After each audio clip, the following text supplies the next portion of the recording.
안녕하십니까. 독서하는 마라토너 박종필입니다. 이곳 잠실 나들목에서 촬영하고 있습니다. 현재 시각은 2023년 10월 17일 화요일 아침 6시 33분입니다.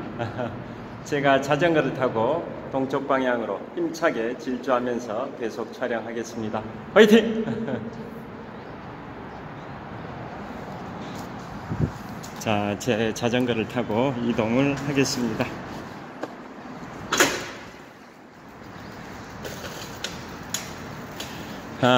잠실 나들목 위로 올림픽대로가 뻗어 있습니다. 자, 이제 잠실 나들목에서 북쪽 방향 잠실 한강공원 방향으로 이동을 하고 있습니다. 자, 잠실 한강공원의 녹지대 풍경입니다. 자, 동쪽 방향입니다. 해가 떠오르는 동쪽 방향을 촬영하고 있습니다. 여기 운동기구들도 많이 설치되어 있습니다. 자, 이번에는 서쪽 방향입니다. 또 한강 잠실 2호점이라는 편의점도 있습니다. 자, 잠실 나들목 간판을 보여드리도록 하겠습니다. 잠실 나들목 간판입니다. 자, 동쪽 방향이고요. 잠실 나들목 간판. 자, 잠실 나들목 간판이 보이실 겁니다. 자, 전방 약 2km 정도 지점에 잠실 종합운동장이 있습니다. 자, 동쪽 방향으로 힘차게 출발하겠습니다. 출발!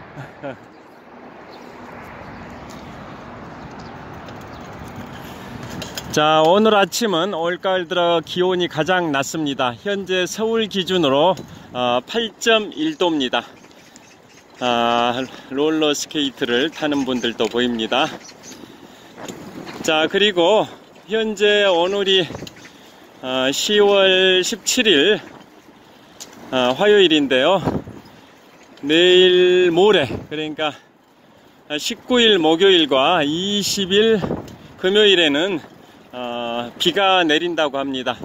비가 내린 다음에는 이번 주말에는 서울의 아침 최저 기온이 4도까지 내려간답니다. 현재는 8.1도, 이번 주말에는 4도까지 기온이 하강한다고 합니다. 그래서 이제 본격적인 가을이 점점 깊어가고 있습니다. 자, 저는 왼손에는 장갑을 착용하고 자전거 핸들을 잡고 있고요. 오른손은 장갑을 착용하지 않고 스마트폰을 잡고 있는데요. 자, 장갑을 착용하지 않은 오른손은 손이 시려울 정도로 굉장히 차가운 날씨입니다. 서울 8.1도 쌀쌀한 날씨. 요즘 일교차가 심합니다. 감기에 걸리시지 않도록 건강관리에 각별히 유의하시기 바랍니다. 자, 오늘은 제가 아침에 이스라엘 하마스 전쟁 관련해 가지고 이스라엘의 가자지구 지상전 침공작전이 현재 부분적으로는 시작됐습니다만은 전면적으로는 개시하지 않은 이유가 지난 주말에 날씨가 안 좋아서 약간 연기를 했다고 하는데요.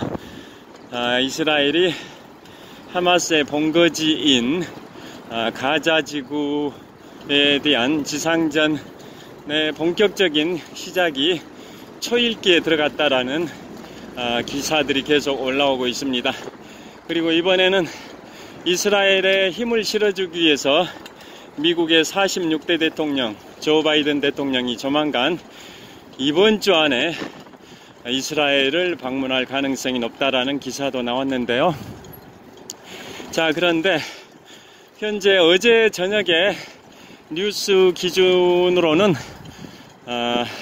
팔레스타인 무장정파 하마스에 의해 잡혀있는 인질이 199명이라고 합니다. 200명 가까운데요. 그 하마스가 이스라엘의 지상전의 본격적인 시작이 이루어질 경우 인질들을 하나하나 한 명 한 명씩 처형하겠다라고 또 협박을 하고 있는 상황이어서 이스라엘이 그럼에도 불구하고 가자지구를 공격할 것인지는 의문이긴 한데요. 공격할 가능성이 많아 보입니다. 그런데 문제는 이스라엘이 하마스에 비해 압도적인 전력을 확보하고 있음에도 불구하고 가자지구 점령이 쉽지 않을 걸로 전망이 나오는 이유가 팔레스타인 무장정파 하마스가 지금부터 18년 전인 2005년부터 가자지구 지하 곳곳에 땅굴을 파놨습니다. 총 길이가 무려 500km 정도 될 정도로 엄청난 땅굴을, 그것도 깊이가 30m 이상 깊이로 500km 정도에 이르는 매우 긴 땅굴을 파놓고 그곳에 무기를 숨겨놓고 또 식량을 확보하고 지휘소를 설치하고 벙커를 설치하고 로켓포 발사대를 설치하는 등 지하를 완전히 요새화 시켜놓고 있고, 특히 이번에 10월 7일날 하마스가 이스라엘에게 6,000발 정도의 로켓포를 발사를 하면서 이스라엘과 하마스 간의 전쟁이 시작이 됐는데요. 자, 인질들을 그 땅굴 곳곳에 인간 방패로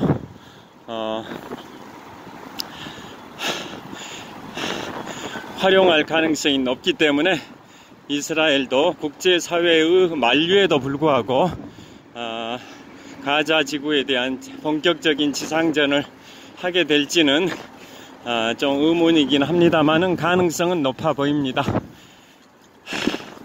그래서 이번에 이스라엘이 가자 지구에 대한 본격적인 지상전을 시작하게 된다면 땅굴 깊이가 30m 이상이고 총 길이가 500km 이상이 되다 보니까 그 땅굴 속에 은거하고 있는 하마스들을 완전히 제거하기 위해서는 땅굴 벙커 폭파용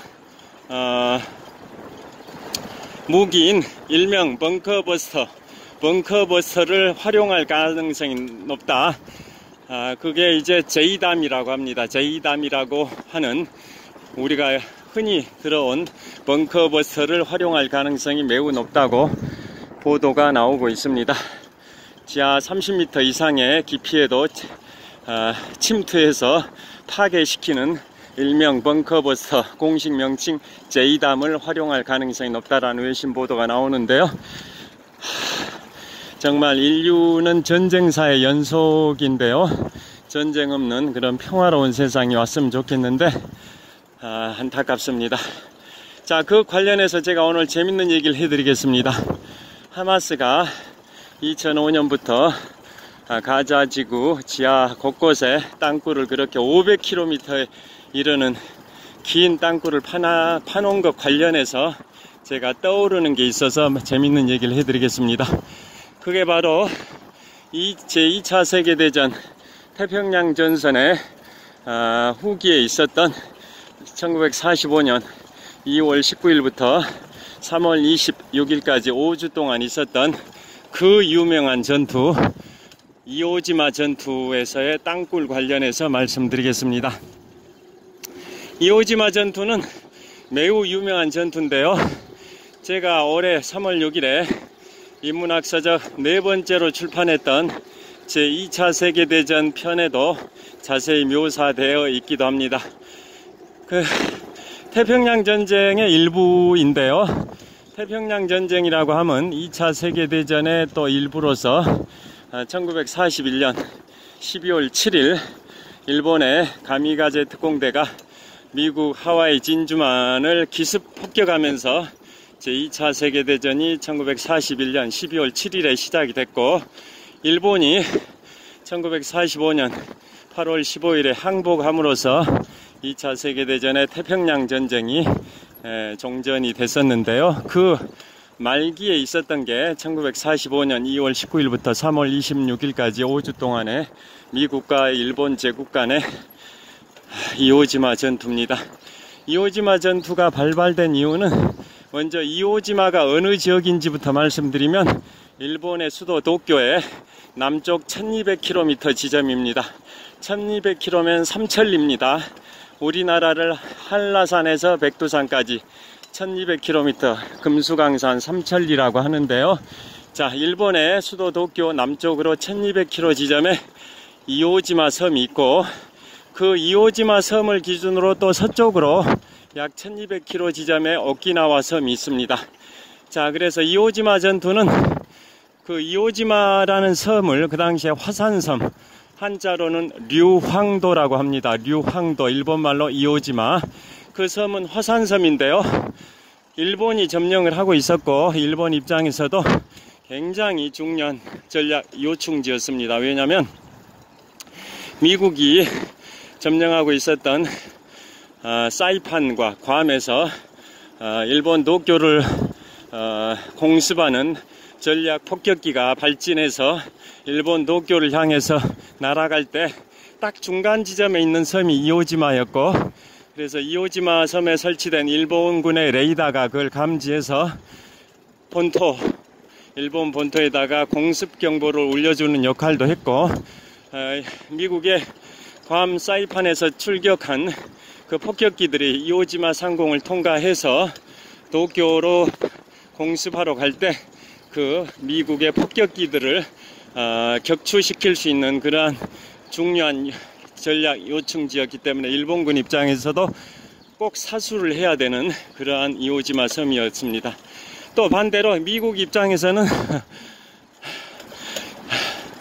사이판 괌에서 출격한 전략 폭격기가 일본 도쿄를 기습 폭격하러 가는데 이오지마를 점령하고 있는 일본군들이 그 폭격기를 격추하는 그러한 불상사들이 발생할 가능성이 있고, 또 도쿄를 폭격하고 다시 괌 사이판으로 귀환할 때 이 비상 착륙을 해야 할 필요도 있는데, 그래서 그곳 이오지마 섬에 설치되어 있는 활주로를 활용할 필요성도 있었기 때문에 미국 입장에서도 전략적으로 매우 중요한 섬이어서 미국은 어떻게 해서라도 그 이오지마를 빼앗아야겠다 라고 생각하고, 일본은 어떻게 해서라도 사수해야 된다라는 그러한 입장이었습니다.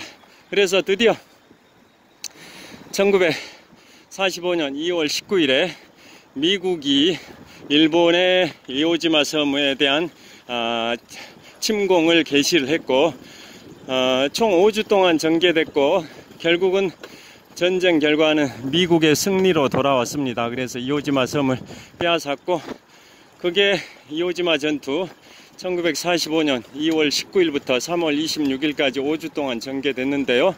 그 전투에서 미국이 승리하고, 그럼에도 불구하고 일본은 계속 결사항전을 했죠. 그래서 이오지마 섬의 서쪽 1200km 지점에 있는 오키나와에서 또 한 번의 전투가 벌어지는데요. 그 오키나와 전투는 미국이든 일본군이든 양측 사상자가 이오지마 전투 사상자의 2배 정도에 이를 정도로 엄청난 사상자가 발생된 결과 미국이 승리를 했습니다. 그래서 오키나와 전투는 1945년 4월 1일부터 6월 26일까지 약 석 달 가까이 전개됐고, 자, 그래서 그 이오지마 전투 5주 기간의 역사에서 어떤 땅굴이 무슨 관계가 있냐, 하마스의 땅굴, 가자지구에 설치한 500km 정도의 땅굴과 관련해서 이오지마 전투를 소개해 드리는데요. 이오지마에 어떤 땅굴과 관련되는지를 지금 말씀드리겠습니다. 자, 지금 북쪽 방향 한강이 유유히 흐르고 있습니다. 자, 한강이 유유히 흐르고 있습니다. 강 건너편 강북 지역에는 서울시 광진구 광장동 지역이고요. 자, 북동쪽 방향 아차산입니다. 서울의 5대 일출 명소 중에 한 곳인 아차산, 해발 296m 아차산이 보입니다. 그 다음에 다시 동쪽 방향 전방 150m 지점 풍납토성 나들목을 통해서 자, 천호역 방향으로 자전거 출근길에 달리고 있습니다. 달리기 하는 분도 보입니다. 자, 이오지마 전투 총 5주 기간 중에 5일째 된 날 미군이 이오지마 섬에 있는 수리바치산이 있습니다. 수리바치산이라는 산 정상에 미국의 성조기를 개항을 하게 됩니다. 자, 이 풍납도성 나들목 통과를 하고 말씀 계속 드리겠습니다. 잠실 나들목에서 시작해서 지금 풍납도성 나들목까지 왔는데요. 이 구간을 통과하고 나서 계속 말씀드리겠습니다.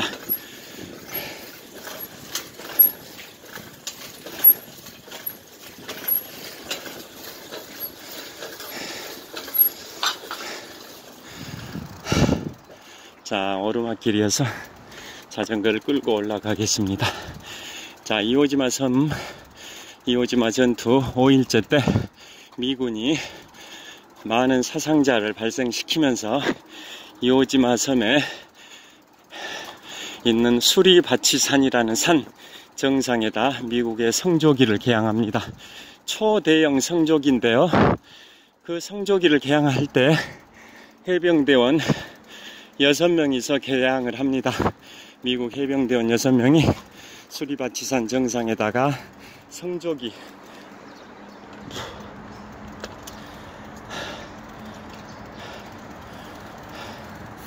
미국의 국력과 애국심을 상징하는 성조기를 수리바치산 정상에다 개항을 하게 됩니다. 그때 그 당시에 종군 기자가 미국 해병대원 6명이 성조기를 개항하는 모습을 사진 촬영을 해서 미국 본토에 전송을 했고, 그 사진이 거의 완벽한 구도로 촬영이 됐습니다. 그래서 그 사진이 바로 언론인에게 주는 최고의 상인 퓰리처상 사진 부문의 수상의 영광을 안았습니다. 이오지마 섬 수리바치산 정상에 미국 해병대원 6명이 성조기를 개항하는 그 모습이 종군 기자에 의해서 사진 촬영이 됐고, 언론인에게 주는 최고의 상인 퓰리처상 사진 부문의 수상의 영광을 안았는데요. 자, 그래서 그 성조기를 개항하는 그 모습의 사진, 그게 빛의 광도, 그 다음에 사진의 구도, 그 다음에 성조기를 개항할 때 그 초대형 성조기이다 보니까 국기 개항대를 임시로 설치하고 거기에다 개항하는 모습이 엄청나게 힘들죠. 그 초대형 성조기를 거기다 걸어야 되니까. 그래서 약간은 끙끙거리는 듯한 그런 모션들, 동작들, 그런 것들이 너무나도 사실감 있게 표현이 됐습니다. 그러니까 연출해 가지고 만든 사진이 아니라 자연스럽게 미국 해병대원들이 수리바치산 정상에 성조기를 개항하는 그 모습이 너무나도 사실적으로 사진에 담겼습니다. 그래서 언론인에게 주는 최고의 상인 퓰리처상 사진 부문을 수상을 했고, 그 사진이 미국 전역의 신문에 제1면에 대서특필이 돼가지고 그 사진이 바로 미국인들에게 애국심을 고취시켰고 미국의 국력, 자랑스러움을 상징하는 게 됐습니다. 그래서 어떤 일화까지 생겼냐면, 이 신문의 일면 기사에 그 사진이 나오는데, 그 사진을 오랫동안 보존하기 위해서 신문을 접어가지고 보존을 해야 되는데요. 신문을 접으니까 그 사진이 접혀버립니다. 그래서 국민들이 신문사에게 사진이 접히지 않도록, 신문을 접더라도 사진이 접히지 않도록 사진의 배치를 다시 해달라고 해가지고 신문이 다시 발행되는 그러한 재미있는 일까지 발생했을 정도로 그 수리바치산 정상에 성조기를 개항하는 해병대원 6명의 그 모습의 사진이 미국의 국력, 애국심의 상징이 됐고요. 우리나라 팔도강산에 이순신 장군의 동상, 세종대왕의 동상이 많이 설치되어 있듯이 미국 50개 주 대부분의 지역에 그 이오지마 섬 수리바치산 정상에 성조기를 개항하는 해병대원 6명의 모습이 석상, 돌로 만든 상이죠. 석상으로 미국 전역에 설치가 되어 있습니다. 미국 그게 국력과 애국심의 상징이 되어버렸습니다. 자, 그리고 미국의 수도 워싱턴 DC와 그 버지니아주의 접경지대에, 그러니까 워싱턴 외곽이죠. 그곳에 알링턴 국립묘지가 있는데요. 그곳 입구에도 그 해병대원들 동상, 거기는 동상이 설치되어 있습니다. 이오지마 섬 수리바치산 정상에 성조기를 개항하는 해병대원 6명의 모습을 담은 동상이 알링턴 국립묘지 입구에 설치되어 있는데요. 그런데 그 동상은 사람 해병대원의 키가 약 한 4, 5m 정도 될 정도로 초대형 동상입니다. 그런데 성조기 국기 개항대, 국기 봉이죠, 봉을 잡고 있는 해병대원의 손이 6명이면 12개의 손이 있어야 되죠. 오른손, 왼손에서 6명이면 12개의 손이 그 국기 개항대, 그 장대를 잡고 있어야 되는데, 손이 하나가 더 많습니다. 13개의 손이 국기 개항대를 잡고 있습니다. 왜 그럴까요? 퀴즈입니다. 퀴즈. 그 이유는 하나는 신의 손입니다. 신의 손. 미국은 개신교 국가인데요. 프로테스탄트 개신교 국가인데요. 그래서 미국의 1달러 지폐부터 100달러 지폐까지 7가지 지폐 권종에는 뒷면에 In God We Trust, We Trust in God, 우리는 하나님을 믿습니다. We Trust in God, 우리는 하나님을 믿습니다 라는 그러한 문구가 미국의 7가지 지폐 권종의 뒷면에 다 새겨져 있을 정도로 미국은 개신교 국가입니다. 그러다 보니까 해병대원의 손도 12개가 아니라 13개, 하나는 신의 손을 상징하는 상징성이 있습니다. 여하튼 그런 식으로 미국의 애국심을 고취시켜준 그 전투가 바로 이오지마 전투인데요. 그때 미국은 그 당시에 2차 세계대전 당시에는 공군은 없었습니다.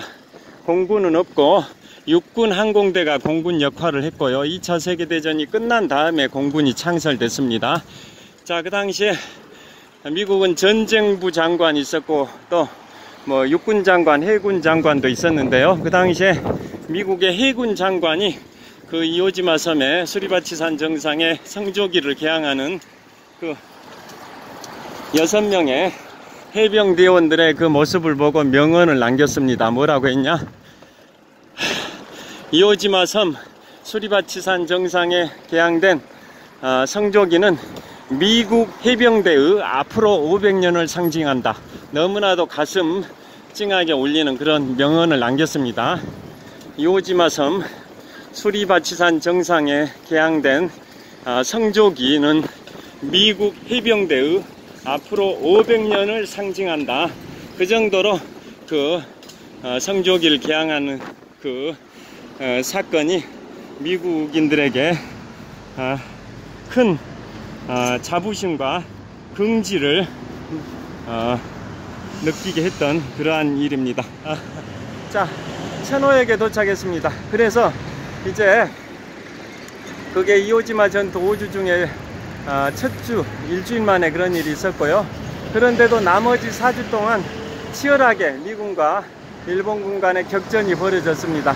그런데 그 당시에 일본군들은 그곳에 이오지마에다 엄청나게 땅굴을 파놨습니다. 땅굴. 일제강점기 때 한반도를 점령했던 일본군이 한반도 곳곳에 지하에다 땅굴을 파놨듯이 그 이오지마 섬에도 일본군이 곳곳에 땅굴을 파놔가지고 요새화 시켜놨었습니다. 요새화. 그래서 미군 입장에서도 그 땅굴을 파고 땅굴 속에 들어가서 결사항전을 하는 옥쇄 작전이라 하죠. 몸을 불살라 가면서 끝까지 사수하겠다, 이걸 옥쇄 작전이라 하는데요. 그 당시에 일본군의 사령관은 이오지마 섬 주둔군 사령관은 구리바야시 장군입니다.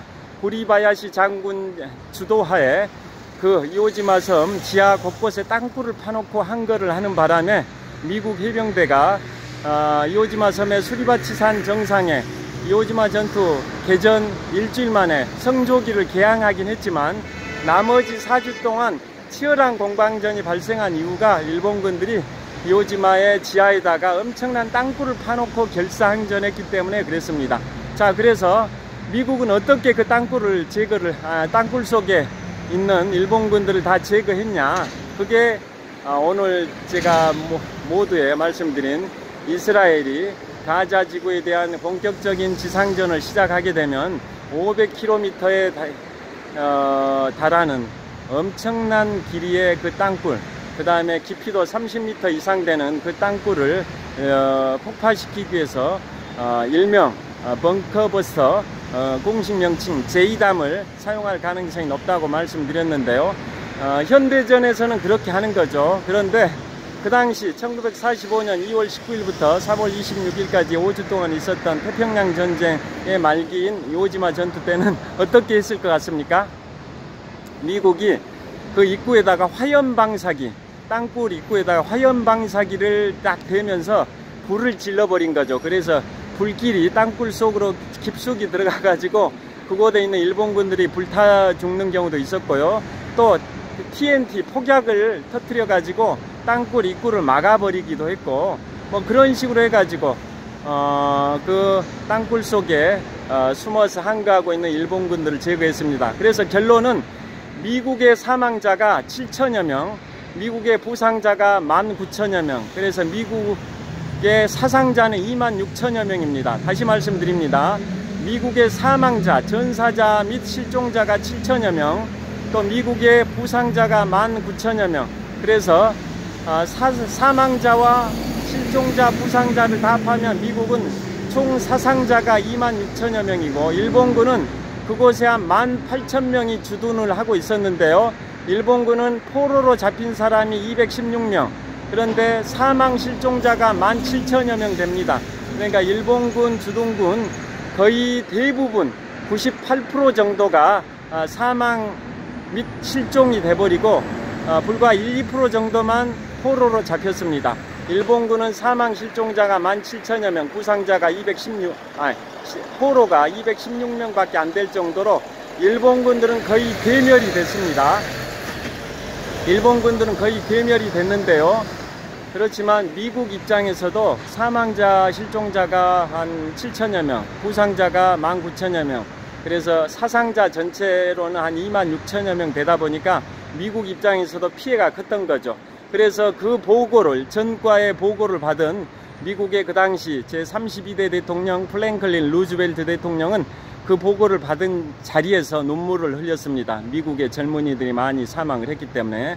그런데 그로부터 한 2달 후인 1945년 4월 12일에 미국 헌정사상 전무후무하게 대통령을 내보냈던 제32대 대통령 프랭클린 루즈벨트 대통령은 뇌출혈로 사망을 하게 되고, 부통령이었던 해리 트루만이 대통령직을 승계해서 제33대 미국 대통령이 됐다라는 히스토리는 다 알고 계실 겁니다.